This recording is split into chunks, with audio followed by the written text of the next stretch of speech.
वाराणसी के सारनाथ थाना क्षेत्र से एक सनसनीखेज मामला सामने आया है, जहां साइकिल सवार युवक की स्कॉर्पियो की चपेट में आने से मौत हो गई। बता दें, मृतक की पहचान संजय राजभर के रूप में हुई है और ये घटना 4 अगस्त की बताई जा रही है। जानकारी के मुताबिक संजय राजभर पहाड़िया से परशुरामपुर की तरफ साइकिल से जा रहे थे, तभी पीछे से आई एक स्कॉर्पियो ने उन्हें अपनी चपेट में ले लिया। हादसे में संजय की मौके पर ही मौत हो गई। हालांकि मृतक के परिजनों का आरोप है कि ये महज सड़क हादसा नहीं, बल्कि संजय को जानबूझकर स्कॉर्पियो से कुचलकर हत्या की गई। इस घटना के बाद स्कॉर्पियो सवार मौके से फरार हो गया। पुलिस ने कार्रवाई करते हुए घटना में शामिल बताई जा रही स्कॉर्पियो को जब्त कर लिया है, लेकिन परिजनों का कहना है कि कई दिन बीतने के बाद भी आरोपी की गिरफ्तारी नहीं हुई है।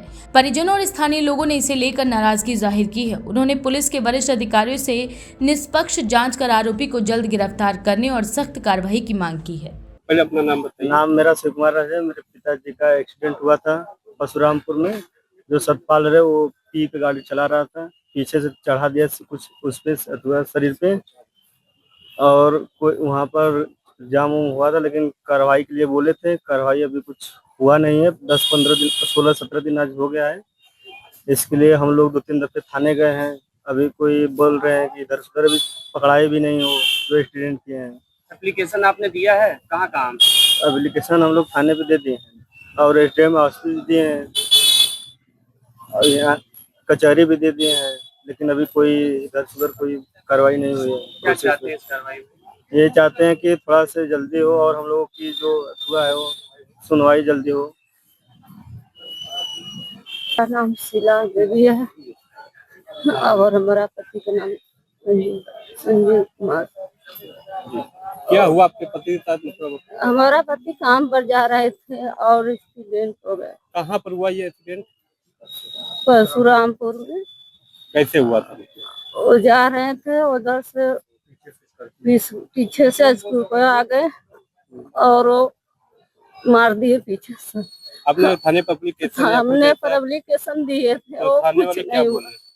कुछ कोई रिस्पांस नहीं लिए। क्या कर रहे हैं?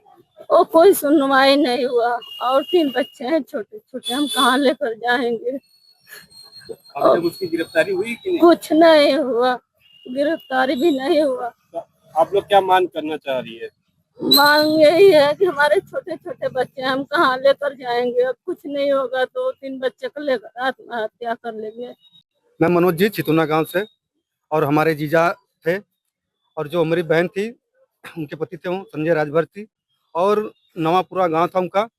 और जो एक्सीडेंट हुआ था वो परशुरामपुर में हुआ था। जो इस स्कॉर्पियो से उनकी धक्का हुई थी, तो आगे साइकिल जा रहे किनारे से जा रहे थे और किनारे से ही लाकर वो स्कॉर्पियो से चढ़ा दिया उनको ऊपर, और तत्काल ही उनकी मृत्यु हो गई। फिर वहाँ हमने धरना दिया और एसडीएम साहब आए थे और हाँ थाना सारनाथ आए थे। आपको किसने बोल दिया कि इसकी मृत्यु हो गई? और हमने वहाँ पहुंचे थे मौके पर, वहाँ पर हमने कुछ धरना दे रहा था वहाँ पर। तो फिर थाने अपर से आए एस महोदय, एसपी साहब आए थे और वहाँ आकर बोले आपको कुछ मट्टी यहाँ से उठने दीजिए। तो हम लोग धरने पे तो खड़े हो गए, सब लोग वहाँ पर। तो फिर हम मट्टी वहाँ से जाने नहीं दिया। फिर हमको आश्वासन दिया कि आपको मुख्य मुआने में उसको गिरफ्तारी होगी, उनकी जो होगा आपको। हम लोग को बोला गया था कि 1 हफ्ता में गिरफ्तारी उसकी होगी, लेकिन अभी तक उसकी कोई गिरफ्तारी नहीं हुई। हम लोग थाने पर जाते हैं तो आश्वासन देते हैं वो भागा है। अरे कहाँ भागा है? विदेश भाग गया क्या? योगी जी की इतना पुलिस ठंडा हो गई कि उसको पकड़ नहीं पा रही है।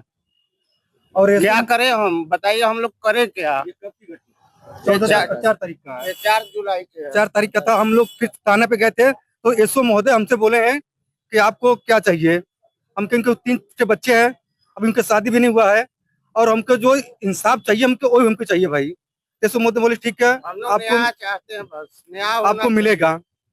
तो अभी तक उसकी व्यक्ति का भी गिरफ्तारी भी नहीं हुआ ना। हमको फिर बोले थे साहब कि आप 5 दिन में आइए, हम उसको पकड़ रहे हैं, पकड़ के आपको सामने पेश करता हूँ। अभी तक कुछ भी न्यायालय नहीं निकला, कभी इसको पकड़े भी नहीं। 5 तारीख को जब गए थे तो उसमें क्या बोले गए? बोले कि फिर 5 दिन आइए। 5 दिन बाद फिर हम लोग पहुंचे, फिर हमको बोले कि 10 दिन बाद आइए। फिर पहुंचे तो फिर वही बात बोलने लगे।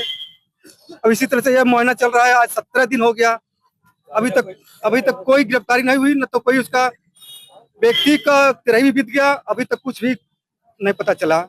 प्रशासन से क्या चाहते हैं? प्रशासन से यही चाहता हूँ कि जो न्याय हो मेरे बहन के साथ में और मेरे बहन के साथ में उसको मुआवजा मिलना चाहिए। बस यही सरकार से मांग हमारी है। वाराणसी के काशी हिंदू विश्वविद्यालय यानी BHU में 33 पेड़ों की कथित अवैध कटाई का मामला अब तूल पकड़ता नजर आ रहा है। NGT की ओर से विश्वविद्यालय पर बरकरार रखी गई करीब 2 करोड़ 65 लाख रुपए की पेनल्टी को लेकर छात्र प्रतिनिधि मंडल ने कुलपति और कुलसचिव को ज्ञापन सौंपा है। दरअसल छात्रों का ये कहना है कि प्रशासनिक लापरवाही से हुए इस वित्तीय नुकसान का बोझ छात्रों की फीस या विश्वविद्यालय के बजट पर नहीं डाला जाना चाहिए। छात्रों ने मांग की है कि नियमों के तहत दोषी अधिकारियों से जुर्माने की व्यक्तिगत वसूली की जाए और जिम्मेदार अधिकारियों के खिलाफ नामजद FIR दर्ज हो। इसके साथ ही पूरे 1300 एकड़ परिसर में पेड़ों की डिजिटल ट्री सेंसस और जियो टैगिंग कराने की मांग भी की गई है। छात्र प्रतिनिधियों के मुताबिक शिक्षा मंत्रालय, UGC, NAAC और NGT को भी शिकायत भेजकर निष्पक्ष जांच की मांग की गई है। कार्यवाही नहीं होने पर लोकतांत्रिक तरीके से आंदोलन आगे बढ़ाने की चेतावनी दी गई है। मेरा नाम सत्यम सिंह है। मैं फैकल्टी ऑफ सोशल साइंस का छात्र हूँ, स्नातक प्रथम वर्ष का छात्र हूँ। आज हम लोग यहाँ पर ज्ञापन देने आए थे एक बहुत महत्वपूर्ण विषय पे। ये विषय था कि अभी 7 जुलाई को माननीय NGT द्वारा फैसला सुनाया गया कि BHU पे 2.65 करोड़ का जुर्माना लगाया गया। उसको जारी रखते हुए ये फैसला पिछले साल ही आया था, लेकिन इसको जारी करके उत्तर प्रदेश प्रदूषण विभाग को ये आदेश दिया गया कि आप इस पे फाइन कैलकुलेट करिए और उस फाइन को बाकायदा BHU के ऊपर इम्पोज करिए और BHU के सार्वजनिक कोष से इसका भुगतान हो। मगर हम ये बताना चाहते हैं कि जब ये मामला हुआ था तो उस समय के रजिस्ट्रार और उस समय के कुलपति जो थे, तत्कालीन कुलपति और तत्कालीन रजिस्ट्रार पर वन विभाग द्वारा तत्कालीन रजिस्ट्रार पर मुकदमा भी कराया गया था। हमारी मुख्य मांग यही है कि ये जो रिकवरी का है, ये हम लोगों को पर्सनल रिकवरी, निजी रिकवरी होनी चाहिए इसमें, क्योंकि ये आप समझिए कि इसमें माननीय उच्चतम न्यायालय का भी एक साफ निर्देश है। एक केस में Lucknow development authority versus MK Gupta case है, उसमें सीधा निर्देश रहा है सुप्रीम कोर्ट का कि जो भी सरकारी संस्थान को कोई भी क्षति होती है, वो अगर जिस सरकारी अधिकारी की लापरवाही की वजह से क्षति हो रही है, उसकी निजी संपत्ति से उसका भुगतान होना चाहिए, ना कि सरकारी कोष से। क्योंकि सरकारी कोष सरकार और बाकी संस्थाओं, पब्लिक इंस्टीट्यूशंस के डेवलपमेंट के लिए है, ना कि ये जो लकड़बग्गे हैं जो BHU से लकड़ी चुरा रहे हैं, दलाल हैं, दलाली कर रहे हैं लकड़ी की, उन लोगों की अय्याशी और उनके कुकर्मों का हर्जाना भरने के लिए। यही हमारी मुख्य मांग है। इसमें और भी हमारी कुछ मांगे हैं कि सारे जितने भी परिसर में जितने भी पेड़ हैं उनकी जियो टैगिंग करानी चाहिए और डिजिटल सेंसस होना चाहिए, जिस पर रजिस्ट्रार साहब ने हमको साधुवाद भी किया है कि ये आपकी बहुत उचित मांग है और इस पे जितने भी पुराने पेड़ हैं उनको QR कोड देना चाहिए कि ये BHU के कितने पुराने पेड़ हैं, डिजिटल सेंसस भी हो उस पर और ये डाटा BHU के पोर्टल पे बकायदा उपलब्ध करानी चाहिए। ये हमारी कुछ प्रमुख मांगे हैं और इस पे हमने प्रशासन को 7 दिन का समय दिया है। अगर 7 दिन के भीतर कुछ सार्थक कार्यवाही नहीं होती है तो इसके आगे हम आंदोलन को और तेज करेंगे। वहां तक लड़ूंगा जहां तक लड़ना पड़ेगा मुझे। हर दरवाजे को खटखटाऊंगा जो दरवाजा मुझे खटखटाना पड़ेगा, लेकिन इन लकड़बग्गों को, इन लकड़ी चोरों को BHU के पैसे से दलाली नहीं करने दूंगा, इस कैंपस को उजड़ने नहीं दूंगा और यहाँ के छात्र के कल्याण के लिए जो पैसा आया उसका दुरुपयोग नहीं होने दूंगा। देश की हर खबर सबसे पहले